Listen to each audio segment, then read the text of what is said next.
will send them tests. They are made in Pakistan pens.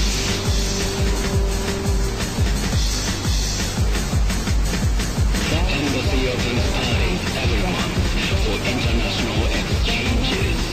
Next party is held by Holland. It's going to be a gorgeous weed party in Tokyo. 多分世代によって違いますけど、昔アメリカっていうのは Give me chocolate っていい感じのイメージがあった時代もありましたけど、最近それはないと。少なくとも、1980年代の冷戦まで一応ソ連という共産主義という敵があって、でアメリカが守ってくれてるというイメージで、あとアメリカというのは、人権とか民主主義とか一応なんかそれなりに賛同できることもあったわけですよ。で実はね、私はカナダ人です。で私の先祖はアメリカ独立した時にカナダに行っちゃったわけ。アメリカにいたくないし参加したくないし、昔から反米というところから来てるわけですよ。それでも昔のアメリカは好きだったわけ。一応嫌いになれないけど、ちょっと癖がある国だと思ってたんですが、これがいつの間にかおかしくなったんですよ。でまず冷戦が終わった。でソ連が崩壊した。そしたらみんなやったねー、世界平和が来るんだと。ところがしばらくなんかそんな感じだったんですけども、いつの間にか911テロが起きた。でそれが起きた次の日にですね、この電話帳みたいな分厚い法律が通った。愛国法っていうのは。でこの愛国法っていうのはナチドイツの憲法とそっくりで、この電話帳より厚い法律を1日で作れないっていうのは前から用意されてたんですよ。でここで根本的なことが起きてしまった。何が起きてしまったかというと、アメリカにファシストクーデターが起きた。ドイツでもね、第二次世界大戦の前に、民主主義国家だったんですよ。でナチス政府が当選された過半数、それである時自分たちの国会議事堂を爆破して、でそれを理由に好きじゃないやつみんな強制収容所に入れて愛国法とそっくりの法案を作ったんですよ。で実はですね僕はこの問題をずっと調べてると、まず最初に皆さん分からなきゃ知る必要があるのは、でも知ってる人は知ってるんですけれども、911っていうのは自作自演、自分たちで自分たちの建物を爆破して自国民3000人を殺して、でそれを理由に、ファシスト政権を起こしたっていうのがまず大事なんですよ。これはビンラーデンっていうのはティム・オズマンという CIA の工作員、また思い出してほしいんですけど、ビンラーデン一族、ブッシュ一族とすごい仲良し、昔から同じ商売をやってる。でビンラーデン一族とブッシュ一族などが、カーライルというハゲタクファンド、日本でもいろいろ笑わさしているファンドですけれども、いっぱい軍事株を買った。でいっぱい軍事株を買ったんだけど、その時すごい安かったのよ、軍事株。なぜかというと冷戦が終わって軍がいらないじゃないかと。ところがテロ戦争というのが始まって、アメリカの軍事予算が2000億ドルからいきなり今イラク戦争などいろいろと1兆ドルと、5倍跳ね上がったと。で大儲けしたんですよ。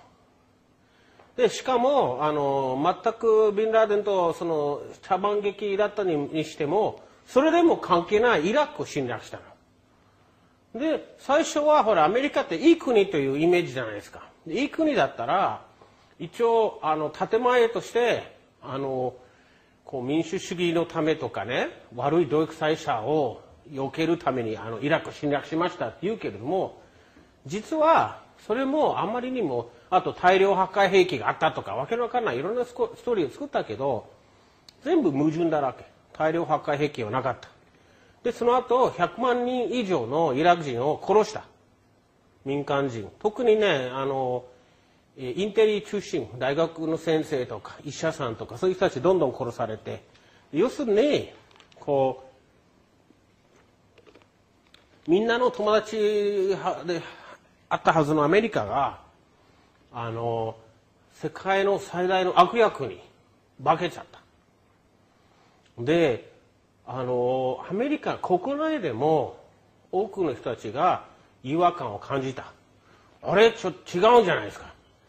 まず、911自作自演という人いっぱいいるんですよ。それから、イラク侵略がほら、大量破壊兵器なかったんじゃないかとか。で、みんながおかしいなと思って、でブッシュがすごい嫌われるようになってね、ベイビーブッシュ。そこでみんなが、でも、今度、チェンジオバマで、僕も一時期やっぱり、やったやっとこの辛いブッシュの悪夢が終わるんだと。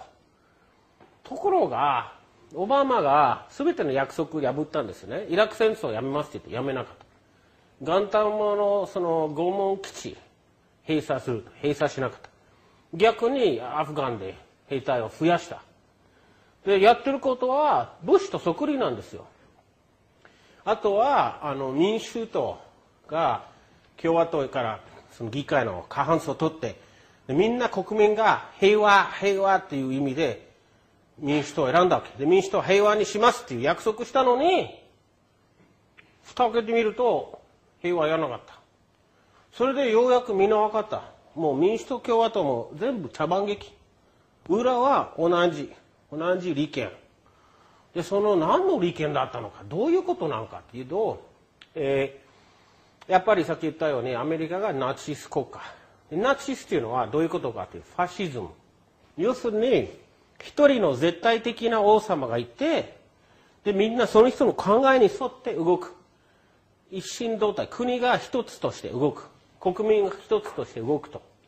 そういうものが起きてしまった、いつの間にか本当の民主主義自由国家アメリカが、世界の最大のテロ侵略国家に堕落してしまった。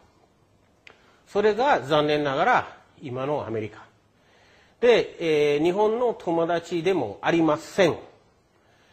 それを理解したいんだったら、2009年思い出してほしいけど、オバマ大統領が中国に行って G2 やろうじゃないですかと。G20 じゃなくて G7 じゃなくて G2。その時、手土産は何だったと思いますか？日本、この国差し上げます。どうですか？シベリアも取りましょうっつって、で、そんな国がね、いざとなれば、日本を守ると思いますか？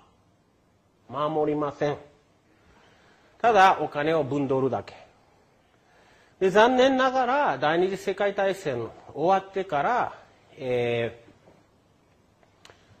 日本はアメリカの植民地だったんですよ。で、その植民地支配を維持するために、たくさんの人を殺した。青い制服の、着た雇われエセ右翼という団体を使って、ジャーナリスト、言論家、政治家、財界人を殺してきて、で、プラス言うこと聞く人たちにお金をばらまく。それで日本は奴隷家畜国家に堕落したと。で、私たち今、白竜会など、ホワイトドラゴンなど、いろんなグループが、それに対して革命を起こそうとしている。これはまず人類の貯金の9割を戦争に当てるのはおかしいと。戦争やる必要ない。敵を作って、それと戦うわけのわかんない茶番劇やめろと。それでお金を払うのをやめましょう。軍産複合体という戦争しかやらないところに振る舞いを変えてもらうということを決めて、お金をあげないと。で、それで最大の借金国であるアメリカが今ピンチになる。で、みんなが望んでるのは昔のみんなが愛してたアメリカを取り戻すこと。で、あとは、これも、皆さん違和感を感じると思うんですけど、実際にアメリカに行くと、アメリカ人って優しいじゃない。ちょっとナイーブだけど、嫌いになれない人もいるじゃない。なのに、国民としてのアメリカ人と、戦争国家としてのアメリカの権力構造が違うと。だから私も、隣の国のアメリカが、いつの間にか、恐ろしい練習に乗っ取られたから、彼らを解放すると。アメリカ人嫌いじゃないし、昔のアメリカがみんな帰ってきてほしいと。ですから、いつも最終的にこういう例えをしてるんですよ。今の世界の情勢が分かりやすく説明すると、世界は商店街だと。で、アメリカは、チンピラ。昔かっこよかった。ちょっとヒーローみたいに。で、悪い奴と戦って。で、その彼女は、バーのママさんの日本。で、昔惚れ惚れだった。しかし、いつの間にかそのかっこいい、たくましいスーパーヒーローが、シャブ中毒のチンピラに堕落して、で、いつもママさんのバーで派手に飲み食いして、全部付けにしてると。で、ママさんが、ちょっと付けは、なんでだって言って、逆にお金よこせって言って、もうないんでしょ、あるでしょ、郵便貯金が出せって言って。ね。で、世界の商店街みんな話したら、最近アメリカ困ったね、と。どうしようと。よし、じゃあ、同じ近所だから付き合わないわけにいかないけど、みんなでこれから付けにするのやめましょう。これから現金だけにしましょうと。それで、みんながアメリカすいませんけど、これからは現金、カードも使えないと。そうしたらね、最初はもう強がる。でも、言ってると、エクソじゃなくてサントリーホワイト飲んでる。あと、ロレックスがあれなくなったね。質屋に持ってっちゃった。で、少しずつ、ピンチになっても、薬買えなくなって、で、暴れてる。暴れてて、脅迫しようとしてて、でも、中国とロシアがちょっと待ってくださいって言って、で、今、アメリカは戦争をやめさせる動きの最中で大変な時期なんで、で、向こうがまだ放火事件やテロ事件やいろんなトラブルを起こしてるけれども、うまい具合にいけば、禁断症状が終わったら、再びみんなが愛するアメリカを取り戻せると。そういうふうに僕は世界の情勢とアメリカを理解していると。ただ、何度も説明してるけど、最初から私はアメリカ人ではありません。ただ、隣の国ですから詳しい。で、付き合いが深いから嫌いになれない。という状況です。何か質問がございますか？中国に行ってですね、日本のことでどうしようという話したのをもう少し詳しく教えていただけませんか？これは日本の、はい、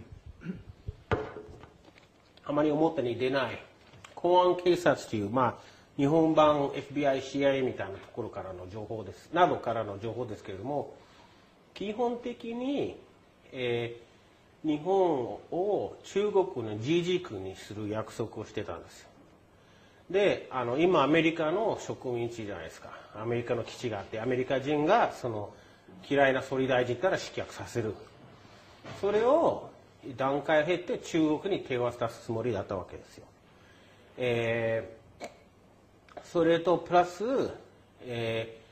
ロシアのシベリアを中国に差し上げますよというオファーをしたわけで、中国はいらないって言ったの。なんでいらないかというと、そのアメリカを乗っ取った人たちは、嘘つき、約束を守った、試しはない。なので、こんなオファーされても必ず後で裏切るからやりませんって言った。ですから中国は良かった、本当にそういう意味では。